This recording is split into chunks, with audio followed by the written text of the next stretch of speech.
হরি ওম তৎসৎ। আজকে যেটা আলোচনা করব সেটা হচ্ছে মরার পর দোষ লাগা।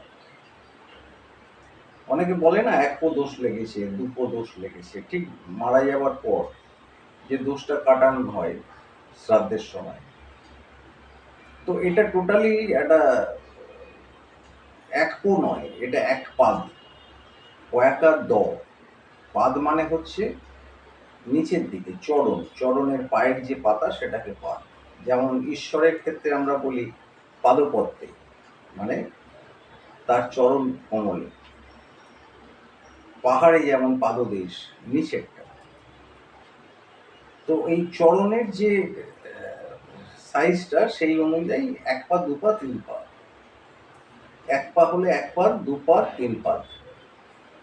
তো এটা কি হয়, এক পাদ হচ্ছে দিন, যদি শনি মঙ্গলবার মারা যায় তাহলে এক পাদ দোষ।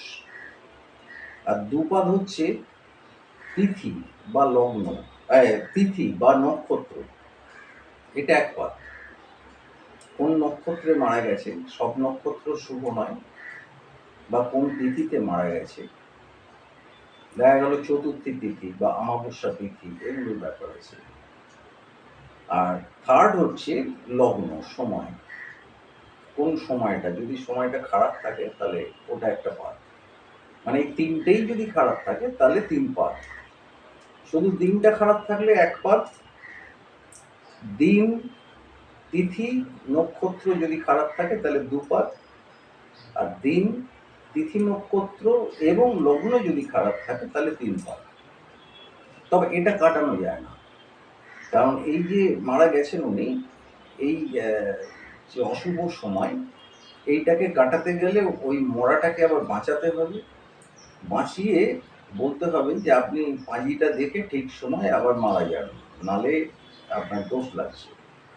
এটা করতে হবে, নালে মন্ত্র করে কাটানো যায় না, এটাকে কখনোই যায় না। এক নম্বর। আর দু নম্বর, এই যে বলে দেখবেন, এই যে প্রতিটা ক্রিয়ারই বিপরীতমুখী ক্রিয়া ও প্রতিক্রিয়া আছে। তো সেরকম কি হয়, মারা যাওয়ার সময় যেরকম অশুভ এতে একটা দোষ লাগে, এটা জন্মের সময়ও লাগে। তিন পাদ দোষ নিয়ে সে জন্ম নিয়েছে।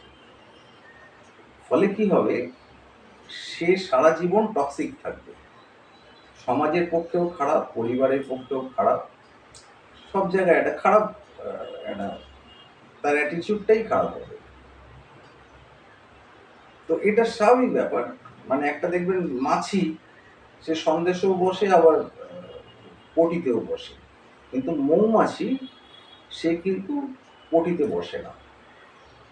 তো এবার টক্সিক লোক থাকেই, সেগুলো কিন্তু ওই দোষের, জন্মটাই দোষের। ওই জন্য গ্রাম্য একটা গালাগালি আছে, জন্মের দোষ, এটা গ্রাম্য গালাগালি ছিল।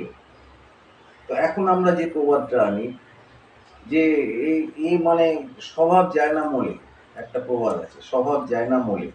তার মানে কি, মরণোব্দি তার স্বভাব চেঞ্জ হবে না, কারণ সে তো ওই রকম ধাতেই জন্মেছে। নিম পাতাকে আপনি যদি সন্দেশের থালায় রাখেন, সেটা কিন্তু মিষ্টি হবে না, কারণ তার ধাত ওইটা।